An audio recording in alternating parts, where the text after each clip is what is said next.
अनसुलझा और बर्फीला, डायटलोव पास की रहस्यमयी कहानी। कल्पना कीजिए ये दृश्य। 9 अनुभवी पर्वतारोही स्की ट्रैकिंग के लिए निकलते हैं। जगह है सोवियत रूस के ओरल पर्वत। साल है 1959। ये कोई नौसिखिए नहीं है, ये level fire I certified top class tracker हैं, यानी सोवियत यूनियन के बेयर ग्रिल्स।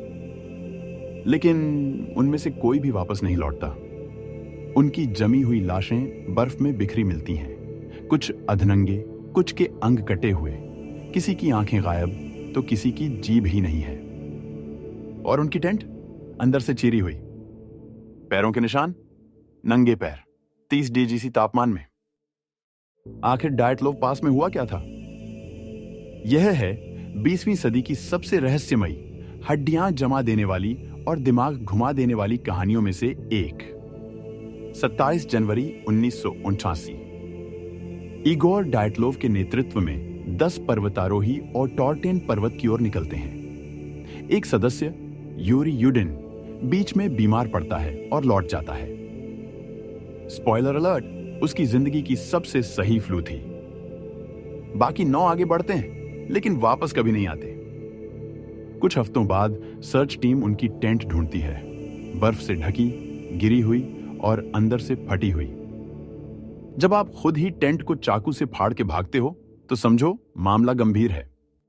अब देखते हैं क्या क्या मिला। पैरों के निशान 8 या 9 लोगों के, नंगे पैर या सिर्फ मोजे में, और वो भी दौड़ते नहीं, आराम से चलते हुए। 2 शव एक देवदार पेड़ के नीचे, आग के पास, सिर्फ अंडरवियर में, उनके हाथ जले हुए थे। 3 और शव पेड़ और टेंट के बीच, जैसे वापस लौटने की कोशिश कर रहे थे। बाकी 4 शव महीनों बाद एक खाई में, बर्फ के नीचे। और यहीं से मामला और भी अजीब हो जाता है। एक की खोपड़ी टूटी हुई थी, 2 की पसलियां टूटी, चेस्ट अंदर धंसी, जैसे कार एक्सीडेंट हुआ हो।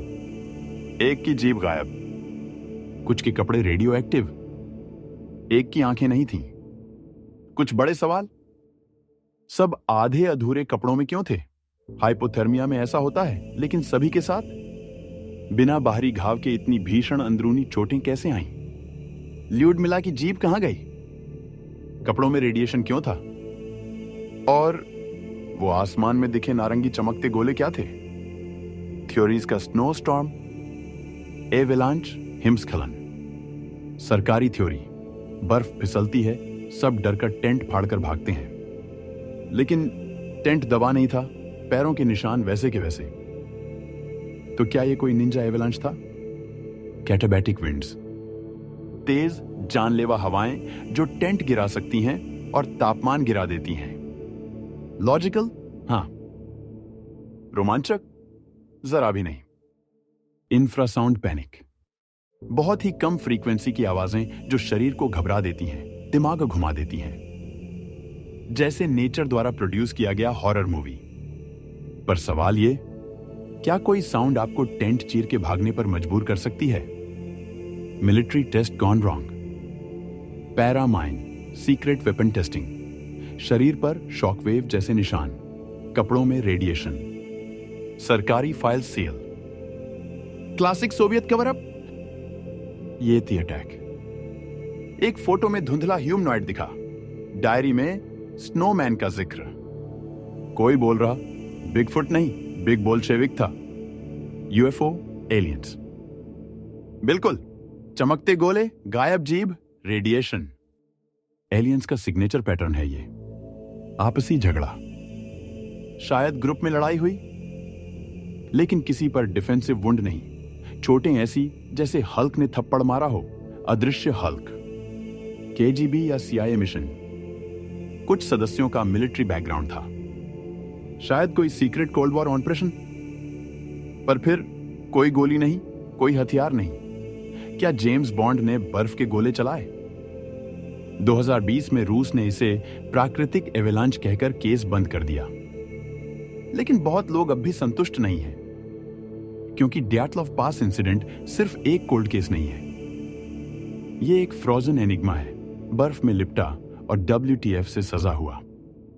9 होशियार हंसमुख युवा लोग पहाड़ों में गए और कभी वापस नहीं लौटे। उनकी कहानी सम्मान, याद और सच की हकदार है और शायद एक दिन जवाब भी मिलेगा। तब तक सो जाइए आराम से और अपनी टेंट की जिप सही रखिए। Unsolved and frostbitten, the Dyatlov Pass mystery. पसंद आए तो लाइक कीजिए, सब्सक्राइब कीजिए और हाँ, एक्स्ट्रा मौजे साथ लाना ना भूलिए।